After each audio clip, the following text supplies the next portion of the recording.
Hazır kişilerin Türkiye'de yaşayan dostumuz Şafiqullah Can Vafayi taraftan öz dildare körpegizin yetip gelen Kurban haydını mübareklep şahsın öz fermayışı bilen okuyoruz, öz şiiri bilen eşitip lezzet alın.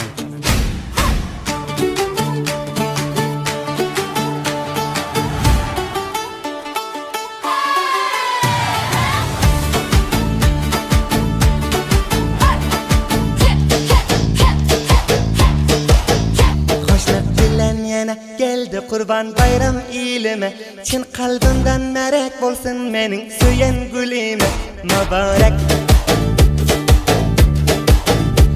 Körpegiz yetip gelen Kurban haydin kutluyon, uzak ilde min yar seni her lehzede yatlıyon mübarek. 3 gün haydi geçirginin bolup her dem şadiyan, çaraların bilen bile gezip aylangin her yan mübarek.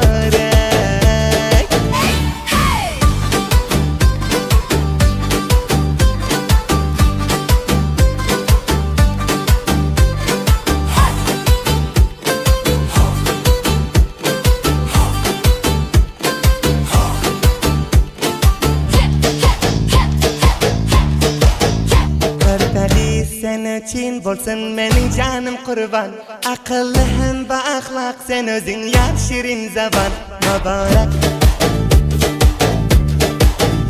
Kumar bolyon geplan vaktin her bir Kur'an sözüne, yürekten mereklap aytyorun körpegiz özüne mübarek.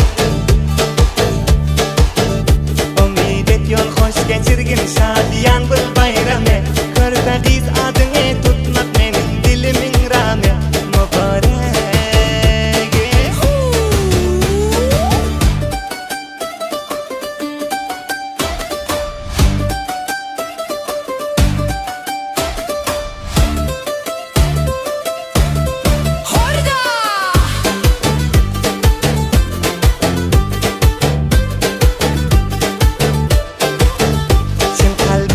Yaxşı görüyorsun canım senin özünü, oğrin qarab duran bilen hoşladım men nazını mübarek.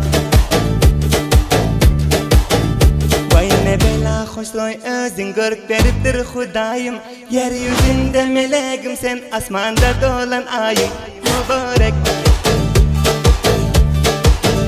Kurban hayda soğuklarım varsın senin eline, hali bir gün yetek paran karaş mening yoluma mübarek.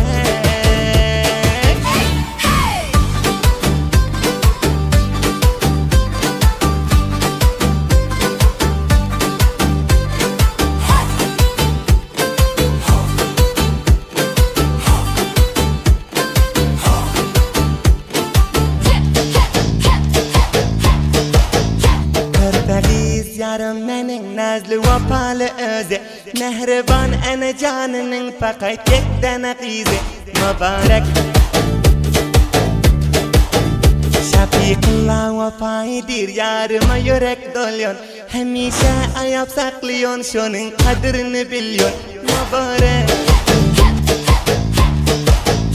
Hoş bolup yörün her zaman seni yadıma salıp, bilece doğran sürsem men sen bile oynap gülüp aytmarek.